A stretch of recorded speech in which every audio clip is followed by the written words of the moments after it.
Good evening, कैसे हैं? मैं Deepak Sharma achievers career institute के ऑनलाइन चैनल पे आपका बहुत बहुत स्वागत करता हूं। ठीक है, लास्ट लेक्चर में हमने आपका एटॉमिक स्ट्रक्चर स्टार्ट किया था, जिसमें हमने आपको इलेक्ट्रॉन प्रोटॉन की डिस्कवरी के बारे में बताई थी। इलेक्ट्रॉन की डिस्कवरी जे थॉमसन ने की थी, प्रोटॉन की डिस्कवरी ई गोल्डस्टीन ने की थी सेम एक्सपेरिमेंट से। वहां पर हमने कैथोड रे की प्रॉपर्टी पढ़ी थी, एनोड रे की प्रॉपर्टी पढ़ी थी, चार्ज ऑन इलेक्ट्रॉन पढ़ा था, मास ऑफ इलेक्ट्रॉन पढ़ा था, स्पेसिफिक चार्ज ऑफ इलेक्ट्रॉन पढ़ा था। अपन ने ये भी पढ़ा था कि चार्ज ऑन इलेक्ट्रॉन किसने निकाला था?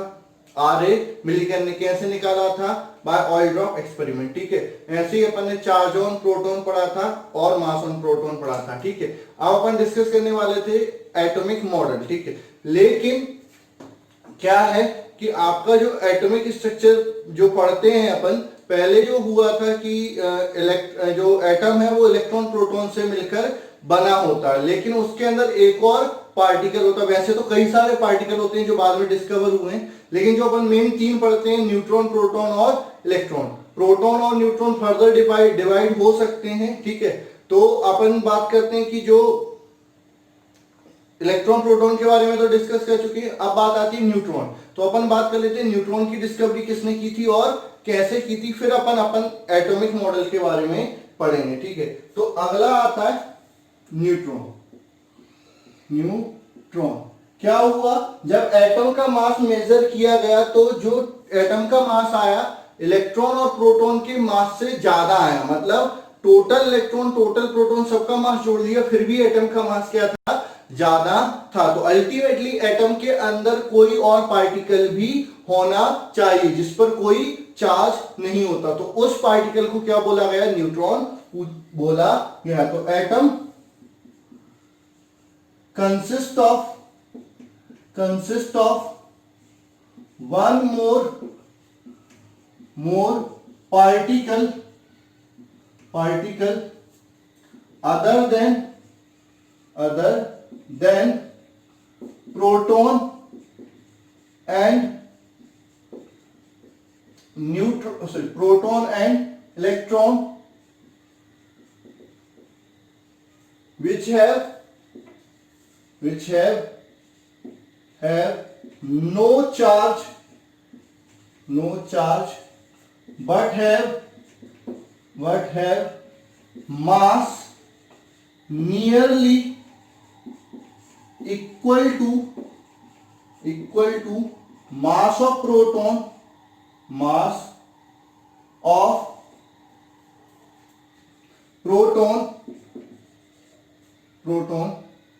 is known as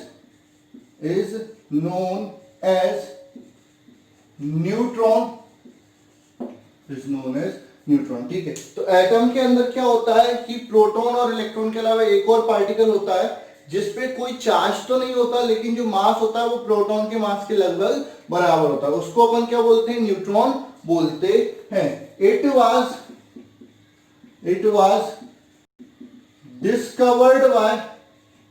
discovered by James Chadwick। ठीक है, he performed an experiment in which he bombard alpha particle. अच्छा, अल्फा पार्टिकल क्या होता है? Nucleus of helium. Alpha particle क्या होता है? न्यूक्लियस ऑफ हीलियम, जिसपे 2 प्रोटॉन होते हैं और 2 न्यूट्रॉन होते हैं। मतलब पॉजिटिव 2 चार्ज होता है और मास 4 प्रोटॉन के बराबर होता है। अल्फा पार्टिकल ऑन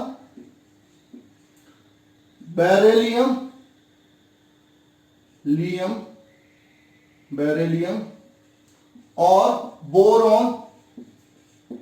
ठीक है, तो आपका बेरिलियम लिया Be4 9, इस पे अल्फा पार्टिकल की बम्बार्डिंग की 2 4, तो क्या बन गया? कार्बन C6 12 बन गया, प्लस एक और पार्टिकल निकला जिसपे कोई चार्ज नहीं था लेकिन मास था। इस पार्टिकल को क्या बोला गया? न्यूट्रॉन बोला गया। ऐसे ही बोरॉन, ठीक है, 5 11, इस पे बम्बार्डिंग की किसकी? अल्फा पार्टिकल की, ठीक है। तो क्या हुआ, आपका क्या बन गया, नाइट्रोजन बन गया 714 प्लस आपका एक न्यूट्रल पार्टिकल निकला जिसपे चार्ज नहीं होता, मास होता है। तो ये पार्टिकल क्या था, आपका न्यूट्रॉन था। तो न्यूट्रॉन की डिस्कवरी किसने की, जेम्स चैडविक। तो आपको सारे साइंटिस्ट याद रखने हैं कि इलेक्ट्रॉन की डिस्कवरी जे थॉमसन, इलेक्ट्रॉन का चार्ज आर मिलिकन, प्रोटॉन की डिस्कवरी ई गोल्डस्टीन। हाँ, फिजिक्स में कई बार आपको प्रोटॉन की डिस्कवरी रदरफोर्ड भी बोल देते हैं। रदरफोर्ड ने न्यूक्लियस के बारे में बताया, तो न्यूक्लियस के अंदर ही प्रोटॉन पाया जाता है। तो कई बार बोल देते हैं कि रदरफोर्ड ने प्रोटॉन की डिस्कवरी की थी। अगर ऑप्शन में ई गोल्डस्टीन नहीं मिलता है तो आप रदरफोर्ड टिक कर सकते हैं, लेकिन वैसे ज्यादा करेक्ट कौन है, ई गोल्डस्टीन, जिसने प्रोटॉन की डिस्कवरी की थी। न्यूट्रॉन की डिस्कवरी किसने की, James Chadwick. Charge on proton कितना होता है, चार्ज ऑन इलेक्ट्रॉन के बराबर, लेकिन अपोजिट कितना, 1.6 into 10⁻⁻19 coulomb. Charge on neutron कोई चार्ज नहीं होता। मास ऑफ इलेक्ट्रॉन कितना होता है, 9.1 into 10⁻31 kilogram. Mass of proton और मास ऑफ न्यूट्रॉन, न्यूट्रॉन लगभग इक्वल होता है, कितना होता है, 1.67 इंटू 10⁻27 किलोग्राम, ठीक है। अब अपन बात करते हैं एटॉमिक मॉडल की। तो भैया क्या हुआ कि एटम का अंदर प्रोटॉन और इलेक्ट्रॉन पाए जाते हैं, ये सबसे पहले किसने बताया, थॉमसन ने। तो लोगों ने एटम में एटॉमिक मॉडल बताने की सबसे पहले जिम्मेदारी भी किसको दे दी, थॉमसन ने दे दी कि भाई ये एटम कैसा होता है, क्या चीज होती है, ये थॉमसन से पूछा गया। थॉमसन ने कोई एक्सपेरिमेंट नहीं किया, उन्होंने एक अपना अजम्पशन लोगों को बताया कि ऐसा होना चाहिए, उसको अपन बोलते हैं थॉमसन एटॉमिक मॉडल। तो अगली हेडिंग आपकी आती है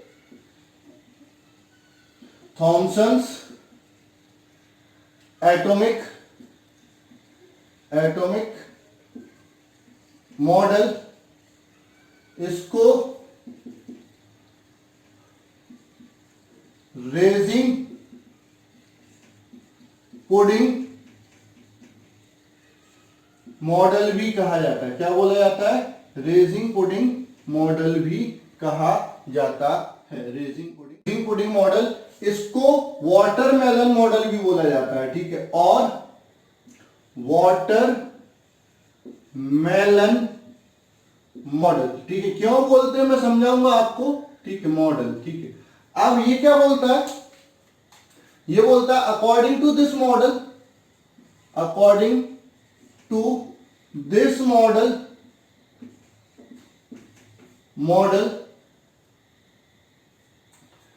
in atom positive charge is uniformly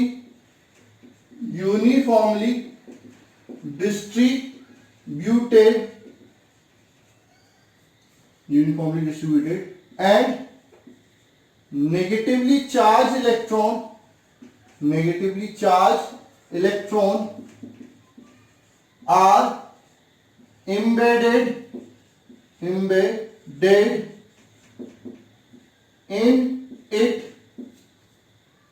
it like fruits and nuts in pudding or seeds in watermelon. Hence it is also known as raising pudding model और वाटरमेलन मॉडल, ठीक है। क्या होता है, आपको बस इतना याद रखना है कि आपका थॉमसन ने क्या था, देखो थॉमसन ने कोई एक्सपेरिमेंट नहीं किया था, उन्होंने इलेक्ट्रॉन की डिस्कवरी की, तो उनसे तुरंत पूछ लिया गया कि भाई आपने ये बताया कि एटम के अंदर इलेक्ट्रॉन प्रोटॉन होते हैं, तो कहां पर इलेक्ट्रॉन होते हैं, कहां पर प्रोटॉन होते हैं, उसका स्ट्रक्चर कैसा होता है ये भी आप हमको बता दो। तो उन्होंने अपने जो एक्सपीरियंस के बेसिस पे एक थ्योरी दी, ठीक है, कोई एक्सपेरिमेंट नहीं किया था, उन्होंने एक थ्योरी दी थी जिसको अपन क्या बोलते हैं, थॉमसन एटॉमिक मॉडल बोलते हैं। उस थ्योरी में उन्होंने क्या कहा कि जो एटम होता है वो एक यूनिफॉर्मली चार्ज स्फीयर होता है जिसपे पॉजिटिवली चार्ज यूनिफॉर्मली डिस्ट्रीब्यूटेड है, ठीक है, और उसके अंदर इलेक्ट्रॉन डिस्ट्रीब्यूटेड रहते हैं। जैसे आपने पुडिंग, पुडिंग क्या होती है, क्रिश्चियनों की क्रिसमस पे बनाई जाती है, बहुत अच्छी डिश होती है। उसमें जैसे आपका पिज्जा देखते हो, पिज्जा में जैसे आपका जो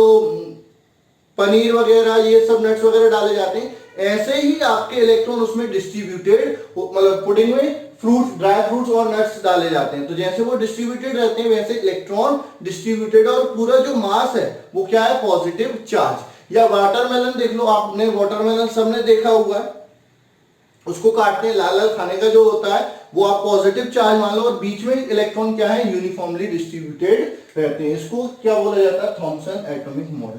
इसके कुछ एडवांटेज भी थे और कुछ लिमिटेशन थी, खासकर लिमिटेशन थी। तो पहले अपन बात कर लेते हैं advantage of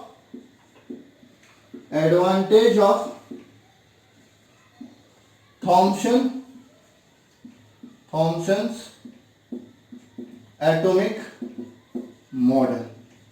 advantage of Thomson atomic model, Thomson atomic model के क्या एडवांटेज थे। First, it explain the neutrality of atom. Atom क्यों न्यूट्रल होता है, क्योंकि जितना उसपे पॉजिटिव चार्ज है उतना ही उसपे नेगेटिव चार्ज है, तो उस न्यूट्रलिटी ऑफ एटम को ये एक्सप्लेन कर पाया था।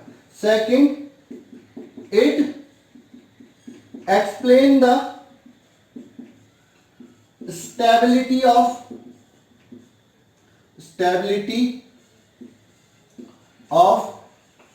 एटम। इन्होंने एटम की स्टेबिलिटी भी एक्सप्लेन कर दी। क्यों, जितना रिपल्सिव फोर्स लग रहा है उतना अट्रैक्टिव भी फोर्स लग रहा है, इसलिए ये क्या था, स्टेबल था, ठीक है। तो स्टेबिलिटी ऑफ एटम को ये एक्सप्लेन कर पाए थे। अब बात करते हैं लिमिटेशन ऑफ, ये अभी क्यों नहीं चलता, limitation of Thomson's atomic model, ठीक है, limitation of Thomson atomic model, ठीक। क्या लिमिटेशन था, it could not explain Rutherford's alpha scattering experiment, ठीक है। रदरफोर्ड ने एक एक्सपेरिमेंट किया था अपने स्टूडेंट के साथ जिसको अपन रदरफोर्ड अल्फा स्कैटरिंग एक्सपेरिमेंट कहते हैं। उस एक्सपेरिमेंट में अल्फा पार्टिकल स्कैटर्ड क्यों हुए और उसमें डिफरेंट जो जितनी भी चीजें हुई वो क्यों हुई, उसको ये चीज एक्सप्लेन नहीं कर पाई, ठीक है। तो उसको अपन क्या बोलते हैं, लिमिटेशन बोलते हैं। तो अब रदरफोर्ड ने एक्सपेरिमेंट किया था, तो अब तलवार किस पे लटकी, रदरफोर्ड पे लटकी कि आप एटॉमिक मॉडल देंगे। तो सबसे पहले अपन रदरफोर्ड अल्फा स्कैटरिंग एक्सपेरिमेंट के बारे में समझ लेते हैं कि रदरफोर्ड ने जो एक्सपेरिमेंट किया था वो कैसा था, क्या था, उसके बारे में अपन बात कर लेते हैं, ठीक है।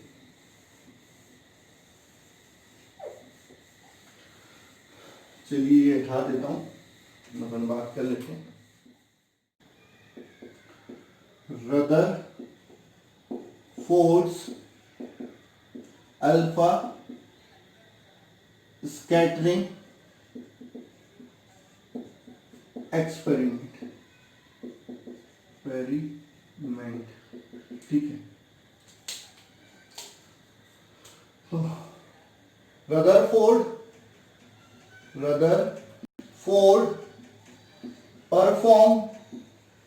perform an experiment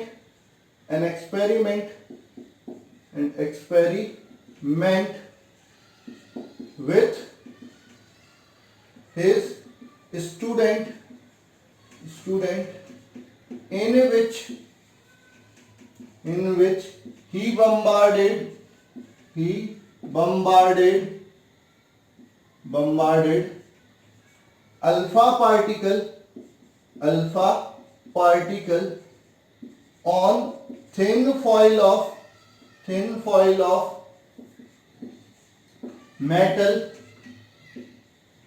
like gold, silver, वैसे तो उन्होंने गोल्ड का यूज किया था, रईस आदमी थे भाई, हम जैसे गरीब आदमी होते, सिल्वर और aluminium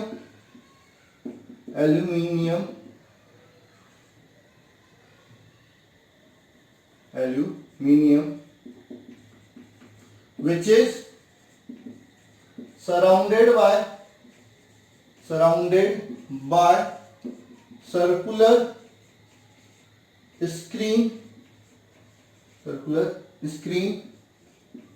coated with fluorescent material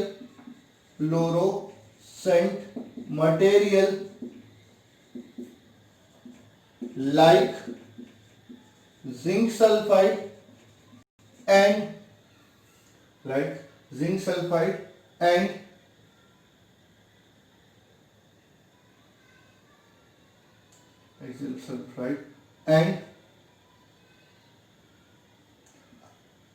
alpha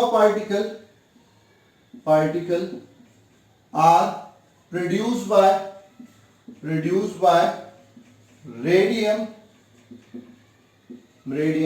placed in lead box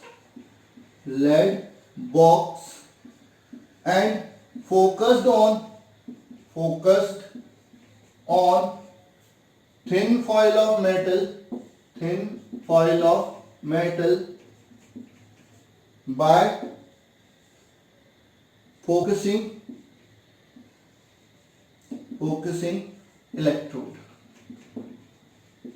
ठीक, तो कुछ नहीं किया, रदरफोर्ड ने एक एक्सपेरिमेंट किया था, किसके साथ, अपने स्टूडेंट के साथ किया था। ठीक है, उसमें उन्होंने क्या किया था, जो थिन फॉइल होती है किसकी, मेटल की, चाहे वो मेटल आपकी गोल्ड हो, एल्यूमिनियम हो या सिल्वर हो, तो वो रईस आदमी थे, उन्होंने किसका यूज किया था, गोल्ड मेटल का यूज किया था। उसके चारों तरफ एक सर्कुलर स्क्रीन रखी थी जिस पर जिंक सल्फाइड की कोटिंग थी। तो समझो डायग्राम में क्या हुआ, सबसे पहले मैं लेड बॉक्स बना रहा हूं, जो लास्ट में लिखा था वो लेड बॉक्स में सबसे पहले बना रहा हूं। ठीक है, ये लेड बॉक्स लिया। ठीक है, लेड क्यों लिया, लेड गुड एब्जॉर्बर होता है अल्फा पार्टिकल का और रेडिएशन का। यहां पर हमने क्या रख दिया, रेडियम रख दिया। ठीक है, ये आपका रेडियम, ये आपका क्या हो गया, लेड बॉक्स। ठीक है, यहां पर आपकी क्या बनाए गए,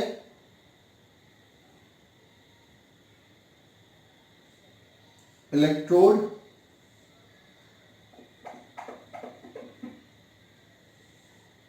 बनाए गए जिनसे इन अल्फा पार्टिकल को डायरेक्शन दी जा सके। ठीक है, ये जो बीम गया अल्फा पार्टिकल का, ठीक है, वो क्या किस पे डाला गया, एक फॉइल पर डाला गया, मेटल फॉइल पर ये आपका बीम डाला गया। ठीक है,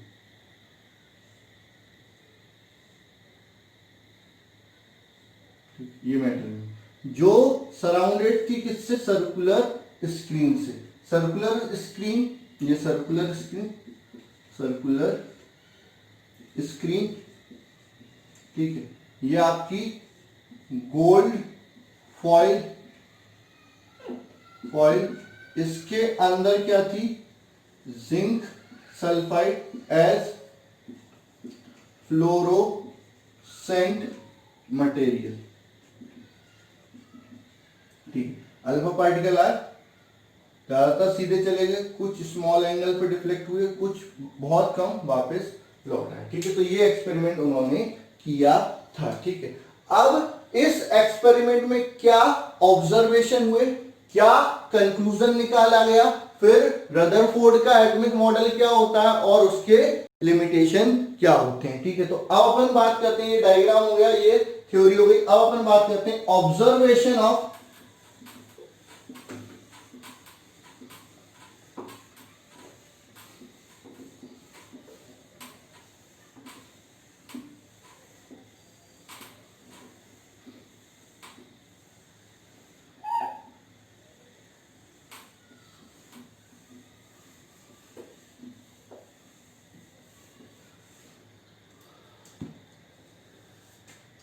observation of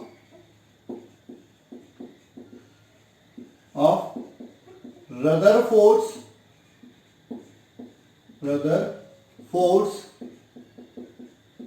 experiment. Observation of Rutherford experiment. Rutherford के एक्सपेरिमेंट का क्या ऑब्जर्वेशन होता है? First, most of the alpha particle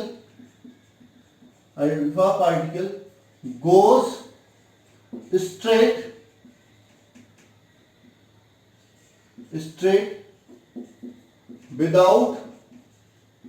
without any deflection,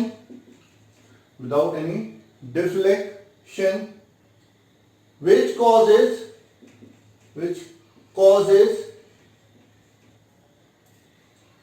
large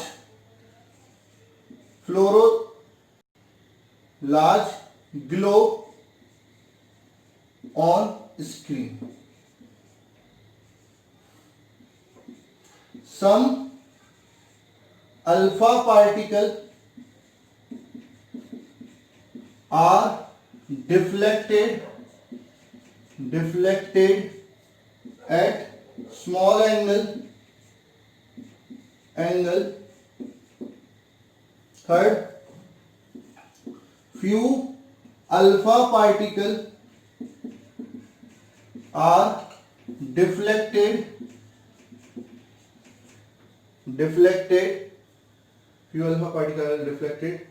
at obtuse angle, यानी 90 डिग्री से ज्यादा एंगल पे बहुत कम alpha particle, obtuse angle.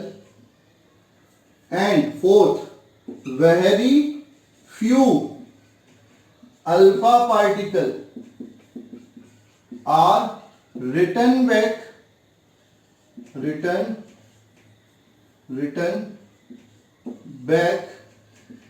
on same path.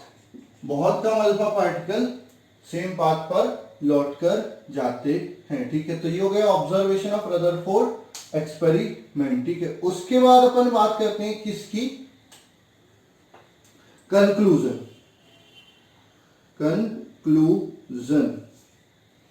ठीक है, कंक्लूजन क्या बोलता है? फर्स्ट ये बोलता है, since most of the alpha particle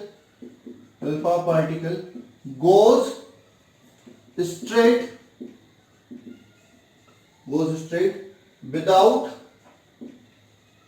without any deviation, hence most of the space of atom is empty. Second, few alpha particle deflected by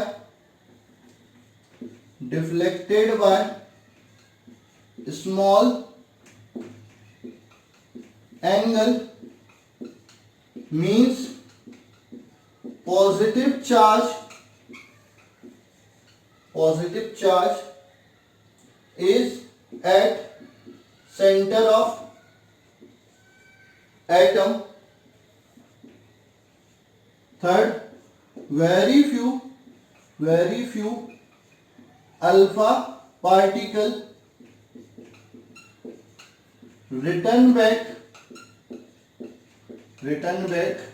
on same path means density of positive charge is very high. ठीक है,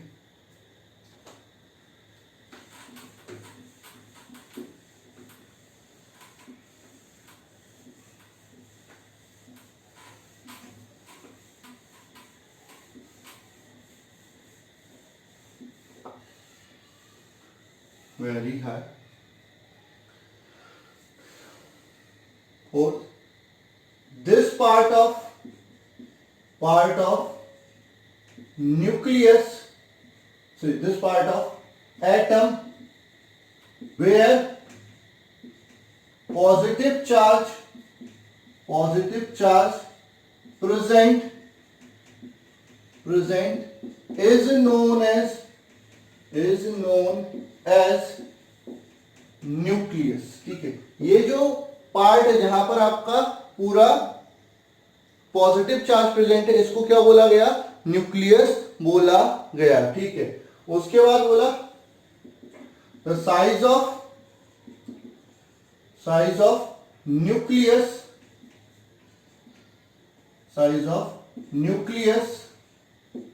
is very small as compared to size of atom। जो nucleus का जो size है वो atom के size में बहुत छोटा होता है। ठीक है, तो ये आपके कंक्लूजन हो गए। ठीक है, अब अपन बात करते हैं रदरफोर्ड एटॉमिक मॉडल की। अभी तक मॉडल नहीं बताया अपन ने कि रदरफोर्ड ने फाइनली हमसे क्या कहा मॉडल में, कि एटम कैसा होता है क्या नहीं होता, ये तो कंक्लूजन उन्होंने निकाल दिए। ठीक है, अब अपन बात करते हैं किसकी? रदरफोर्ड एटॉमिक मॉडल की।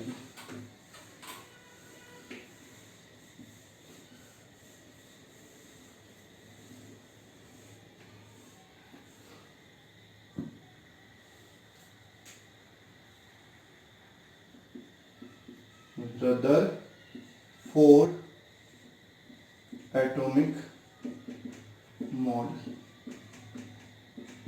ठीक है,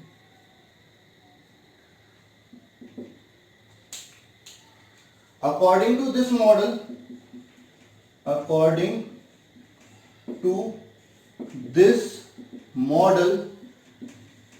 atom consists of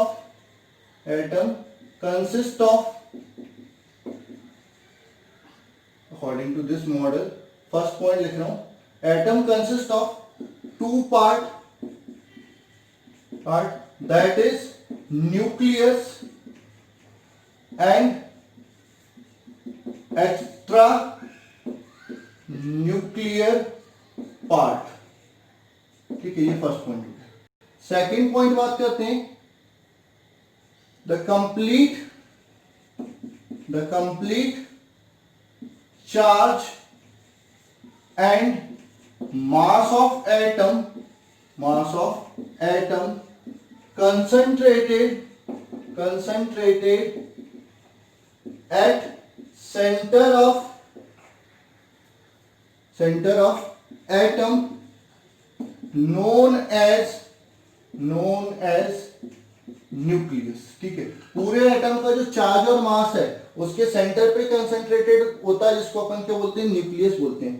second, the size of nucleus is very small as compare to atom. ठीक है,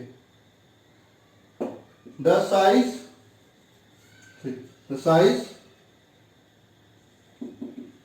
of nucleus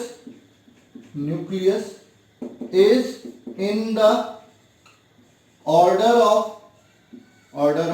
10 power minus 15 meter or 10 power minus 13 centimeter, while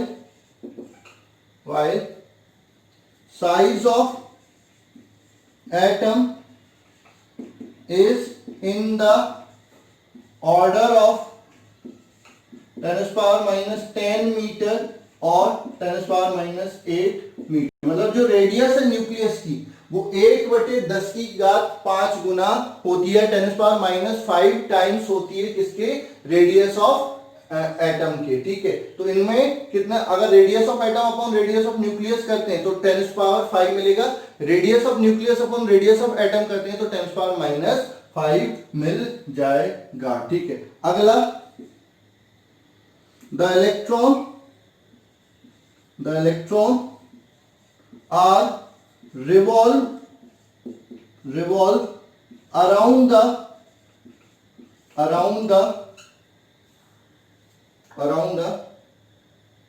nucleus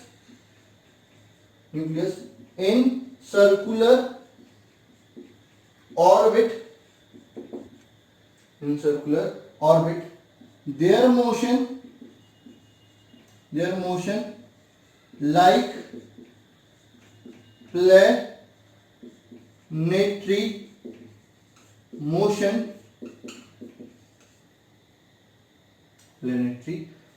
ठीक है। आप समझो क्या हुआ, रदरफोर्ड का जो एटॉमिक मॉडल आता है वो क्या बोलता है, पहला पॉइंट ये बोलता है कि आपका जो पूरा जो एटम है वो दो पार्ट में डिवाइड है, एक न्यूक्लियस और एक एक्स्ट्रा न्यूक्लियर पार्ट। न्यूक्लियस की बात करते हैं तो न्यूक्लियस क्या होता है कि एटम का पूरा पॉजिटिव चार्ज और जो मास है वो एटम के सेंटर पे कंसंट्रेटेड है, उसको इन्होंने क्या बोल दिया, न्यूक्लियस बोल दिया।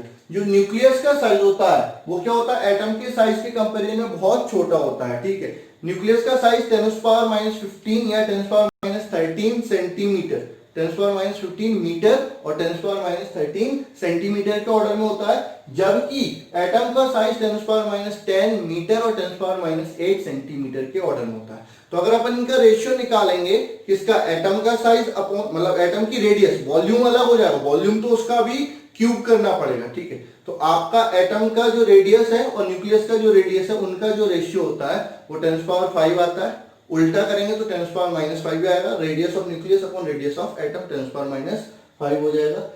चौथा पॉइंट क्या बोलता है कि जो इलेक्ट्रॉन है वो आपका न्यूक्लियस के चारों ओर रिवॉल्व करते हैं, किसमें, सर्कुलर ऑर्बिट में, ठीक है। तो इस चीज को क्या बोलते हैं, रदरफोर्ड एटॉमिक मॉडल बोलते हैं, ठीक है। अब अपन बात करते हैं limitation of Rutherford atomic model. किसकी बात कर लेते हैं, लिमिटेशन। कई बुकों में लिमिटेशन बहुत बाद में पढ़ाए जाते हैं, अपन साथ में ही देख लेते हैं लिमिटेशन क्या होते हैं रदरफोर्ड एटॉमिक मॉडल के।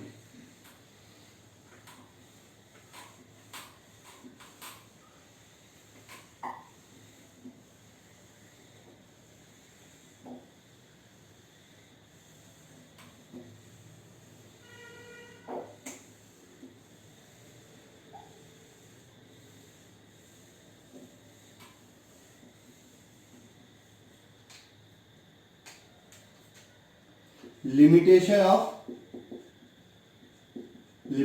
of Rutherford's atomic model. Rutherford के एटॉमिक मॉडल की लिमिटेशन क्या होती है। फर्स्ट लिमिटेशन क्या है, it could not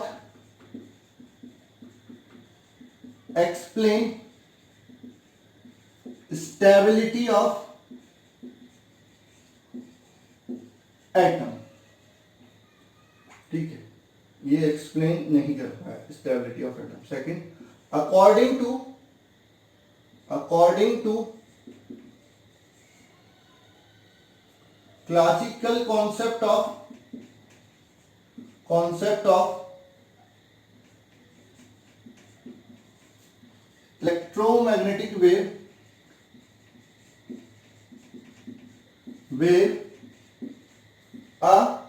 an accelerated charged particle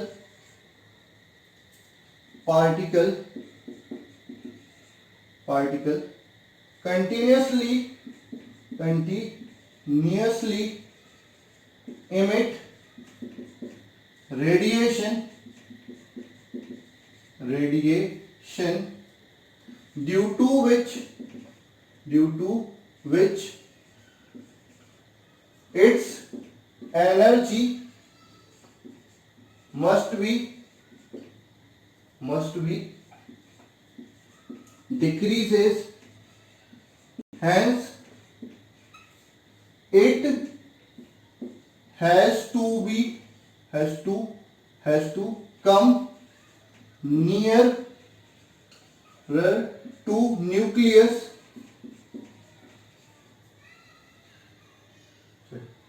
hence electron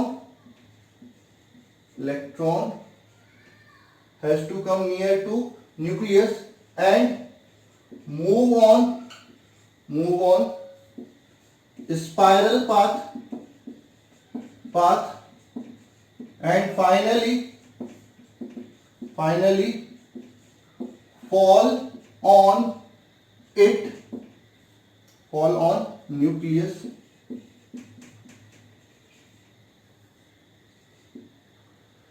According to classical concept,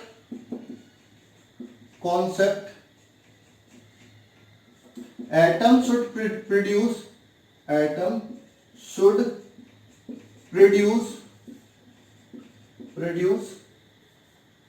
continuous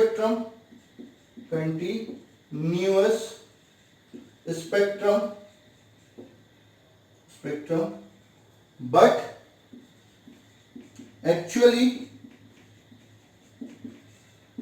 it produce line spectrum. ठीक, it could not be explained by Rutherford.